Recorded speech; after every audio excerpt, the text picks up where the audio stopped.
Hey, what's going on guys? My name's EpicsArchive, and today we're going to talk about the deaths of Battlefield 3, 4, and Hardline.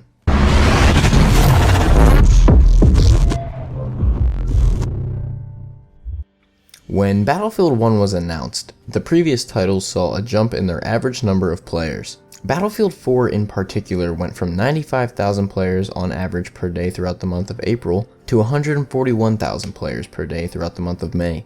Surrounding the hype of the livestream reveal event for Battlefield 1, players grabbed their controllers, mouse and keyboards, and set off into the battlefield. It's easy to say that the increase in players has come from the announcement for Battlefield 1, and gamers appear to be excited for the release this fall. Many want to get back into the flow of Battlefield and spend some time with iconic weapons. I've found myself spending most of my time in Gunmaster on both Battlefield 3 and Battlefield 4 just to get used to the player mechanics and to work on my versatility with weapons. I tend to struggle with the knife that will help me achieve my victory, but nothing compares to running around aimlessly with friends and decompressing on the battlefield after a long, stressful day. That brings up a question though.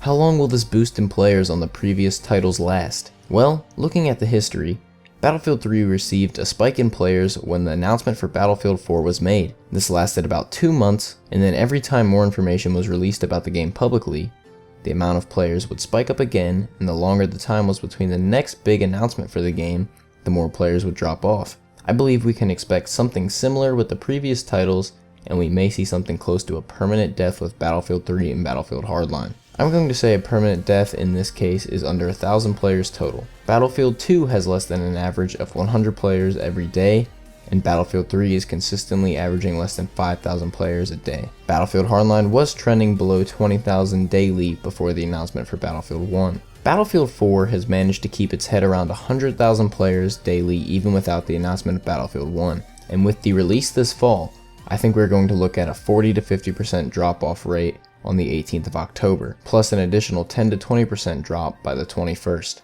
After a week or two, some players will split their time between Battlefield 1 and Battlefield 4, and a month after, most players will make up their mind on which game they prefer to spend their time in. This will give most hardcore players the proper time to find out if the mechanics and playstyle in Battlefield 1 is truly enjoyable to them, or if they still prefer Battlefield 4. Once again though, this is also based on how smooth the launch goes for DICE and EA. Even if the early enlister launch on October 18th is rocky, it will hopefully be figured out and smooth by October 21st, giving players who did not pre-order the early enlister edition a better entrance into the battlefield.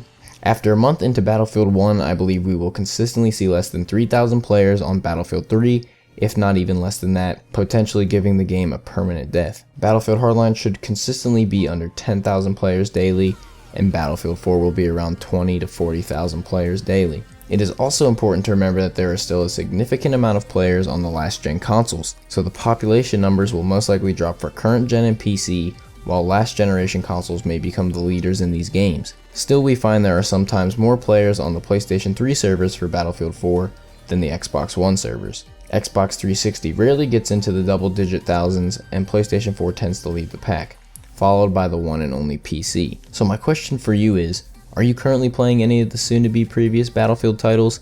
And if you are, where are you focusing most of your time? Make sure you leave a comment down below, and while you're there, don't forget to subscribe. Also, hit the like button if you enjoyed. If you didn't, smack that dislike button, answer the riddle, check out the previous video, and I'll see you in the next one.